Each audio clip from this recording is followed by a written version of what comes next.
Lock down میں جب ہر طرف خوف کا پہرا تھا، کورونا کے مرض کے بڑھنے اور پھیلنے کی خبروں نے لوگوں میں مزید خوف و ہراسانی پیدا کر دی تھی۔ لوگ گھروں سے باہر ہی نہیں نکل رہے تھے۔ اس پر مزید محکمہ پولیس کی نگرانی اور ان کی طرف سے عائد پابندیوں نے عوام کو مزید پریشان کر دیا تھا۔ ان حالات میں نوجوانوں نے بھٹکل کی سماجی خدمات کی داد دینی چاہیے، جنہوں نے کورونا کے ان حالات میں اپنی ہمت کا ثبوت دیتے ہوئے قوم کی خدمت کے لیے اپنے آپ کو پیش کیا۔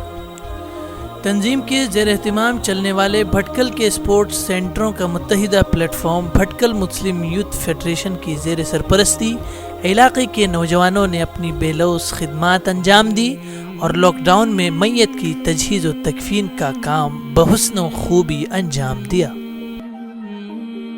فیڈریشن کے سالانہ اجلاس میں لاک ڈاؤن کے دوران اپنی خدمات پیش کرنے والے ان نوجوانوں کو خصوصی انعامات سے نوازتے ہوئے ان کی ہمت افزائی کی گئی۔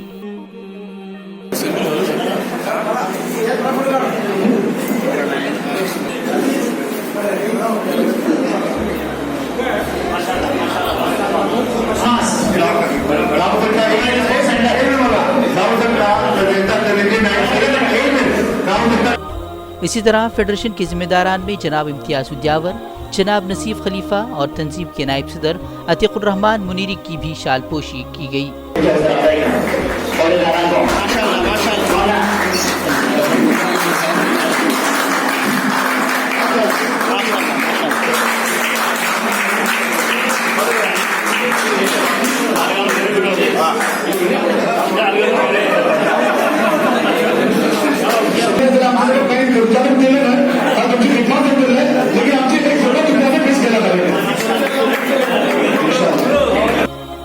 اس موقع پر کئی ایک ذمہ داران نے اپنے تاثرات کے دوران کہا کہ بھٹکل کی جہاں بہت سی خصوصیات ہیں، یہاں کی خصوصیت یہ بھی ہے کہ یہاں کے نوجوان سماجی خدمات میں ہمیشہ پیش رہتے ہیں۔